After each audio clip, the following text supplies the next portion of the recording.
Afternoon to all. आज हम अपना हिस्ट्री का थर्ड वीडियो स्टार्ट करने जा रहे हैं। Today's topic is nationalism in India.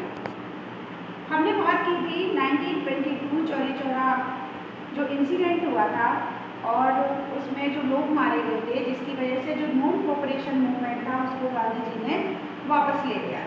हम आगे बढ़ते हैं, उससे पहले एक इम्पॉर्टेंट डेट के बारे में हम बात करते हैं। 1885 Congress party established bye sir A.O.. Hume. It means हमारी जो सबसे पुरानी जो पॉलिटिकल पार्टी है वो कांग्रेस पार्टी है। 1885 में सर ए.ओ. ह्यूम जो कि एक रशियन सोशलिस्ट थे, जिन्होंने इसको एस्टेब्लिश किया था 1885 में। तो इसको इस्टेब्लिश करने का जो मुख्य कारण था वो ये था कि हमारी एक नेशनल पार्टी होनी चाहिए, हमारी पार्टी में कुछ लीडर्स होने चाहिए और किस तरह से हमें आज़ादी मिलेगी, स्वराज आएगा, लोगों के मन में नेशनलिज्म की जो भावना है वो आएगी, उसके लिए एक पार्टी का होना ज़रूरी था। इसलिए कांग्रेस पार्टी को ऑर्गेनाइज किया गया। कांग्रेस के कुछ इंपॉर्टेंट सेशंस हुए हैं जो आपसे मैप वर्क में पूछे जा सकते हैं। इसको आप थोड़ा सा ध्यान से देखेंगे। अगर आपसे पूछा जाए कि फर्स्ट कांग्रेस सेशन कब और कहाँ हुआ था, इन 1901 first Congress session in Mumbai, यानी कि कांग्रेस का जो पहला अधिवेशन था वो 1901 में मुंबई में हुआ था।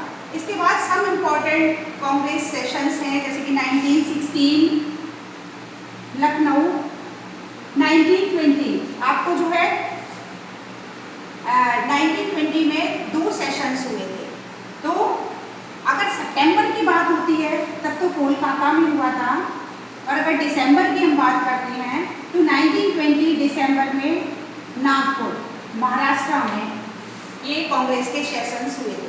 तो ये मैप वर्क है। अभी करंट में जो हमारा एग्ज़ाम हुआ था 2020 का, उसमें मैप में 1920 का दिसंबर का जो नागपुर का जो कांग्रेस सेशन था वो आपसे क्वेश्चन पुट अप किया गया था अभी करंट में। इसके अलावा 1927 मद्रास, 1929 लाहौर, ये हमारे इम्पोर्टेंट सेशंस हैं जो कांग्रेस के सेशंस हुए थे। वैसे तो कांग्रेस के बहुत सारे सेशंस हुए हैं, लेकिन these are the important sessions. तो ये हमारे इम्पोर्टेंट सेशन हैं। और ये 1929 का जो लाहौर सेशन हुआ था, इसकी हम बात करते हैं।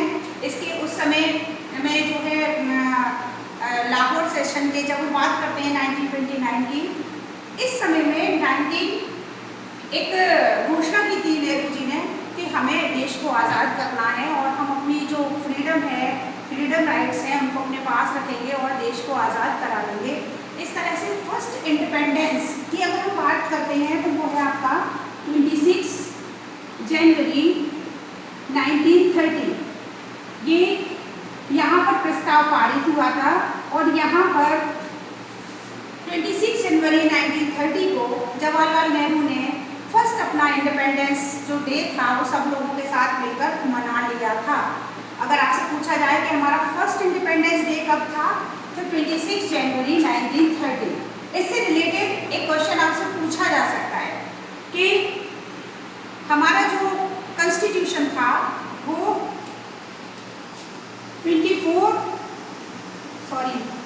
26 नवंबर 1949 में बनकर तैयार हो गया था, लेकिन 26 जनवरी 1950 में वो इम्प्लीमेंट क्यों हुआ? इसका एक मुख्य कारण है 26 जनवरी को एक हिस्टोरिकल डेट बनाना। इस डेट को हिस्टोरिकल डेट बनाने के लिए बच्चों हमने 2 महीने तक वेट किया और 26 जनवरी 1950 को हमने हमारा जो कॉन्स्टिट्यूशन था वो लागू हुआ। बात करते हैं, इसी में एक वर्ड आया है पिकेटिंग। आपसे पूछा जा सकता है पिकेटिंग क्या है? तो जो भी उस समय शॉप थी या और ऑफिसेज वगैरह थे, उसका जो एंट्रेंस वाला जो रास्ता था उसको रोकना, दुकानों को बंद कराना, बहिष्कार, ये सारे जो वर्ड्स आते हैं वो पिकेटिंग के थ्रू आते हैं। तो लोगों ने पिकेटिंग की। अब पिकेटिंग किसकी की होगी? जाहिर सी बात है कि शराब की दुकानों की पिकेटिंग की गई। उस जमाने में जब भारी मात्रा में शराब बिकती थी, लोगों ने शराब का बहिष्कार किया, शराब की बोतलें तोड़ी और खादी को जो है उन्होंने अपनाया। घर घर चरखे लगाए गए और लोगों ने जो है खादी को जो है अपनाया और जितना भी जो बाहर का सामान था उसको उसके अगेंस्ट गए। यहीं पर हम एक देख लेते हैं नॉन कोऑपरेशन का जो इफेक्ट था। The effect of non cooperation on economic value from ₹102 crore. जो इकोनॉमिक हमारी वैल्यू थी ईयरली के हिसाब से 102 करोड़ रुपीस थी, जो कि 57 करोड़ रह गई। कैसे रह गई? The help of boycott. हम लोगों ने जो विदेशी कपड़ा था उसका बहिष्कार किया, उसका बायकॉट किया और उसकी जगह जो खादी है उसको हमने यूज़ किया। घर घर लोगों को काम मिलने लगे। जितने बुनकर जो बेरोजगार हो गए थे वो सारे लोगों को रोजगार मिल गया।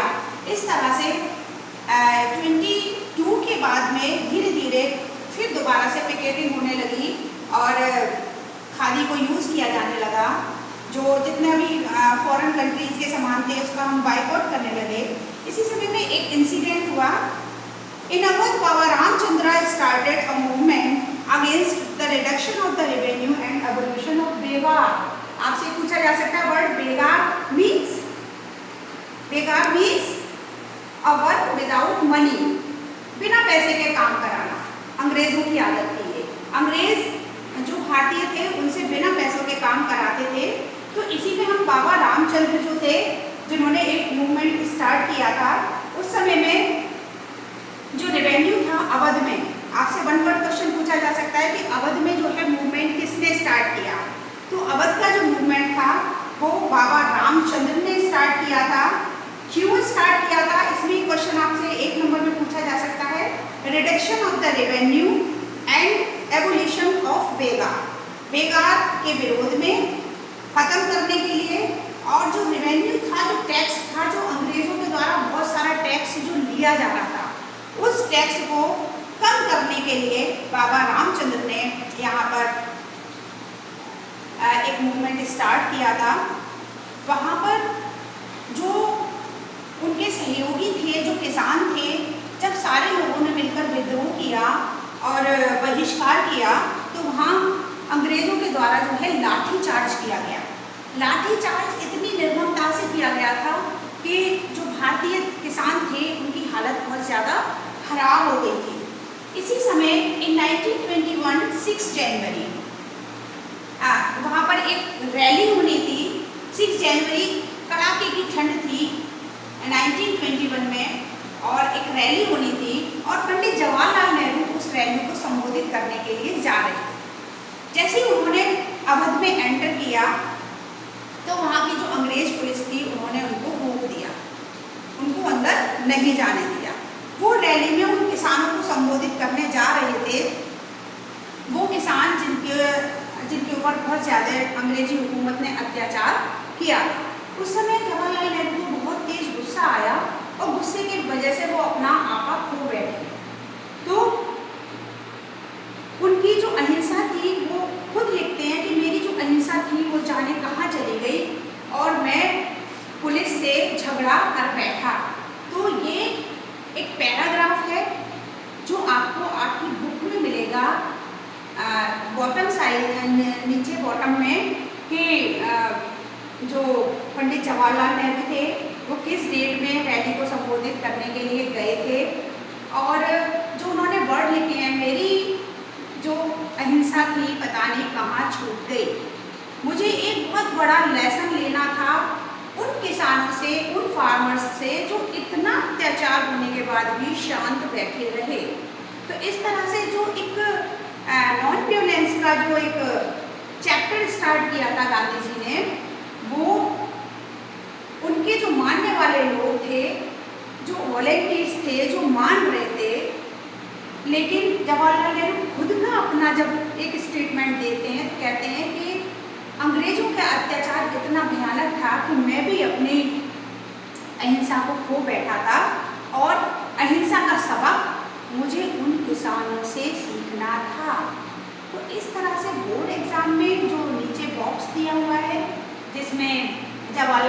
का जो बरेली दौरा है, अब वो गए हैं वहाँ पर, तो इससे रिलेटेड आपको बॉक्स से 3-4 लाइन्स आ सकती हैं, आपसे डेट पूछी जा सकती है, आपसे पूछा जा सकता है कौन गया था, आपसे पूछा जा सकता है कि हिंसा किस पर हावी हो गई थी। इस तरह के 2 और 3 मार्क्स के क्वेश्चन इस पैराग्राफ से आपसे लिए जा सकते हैं।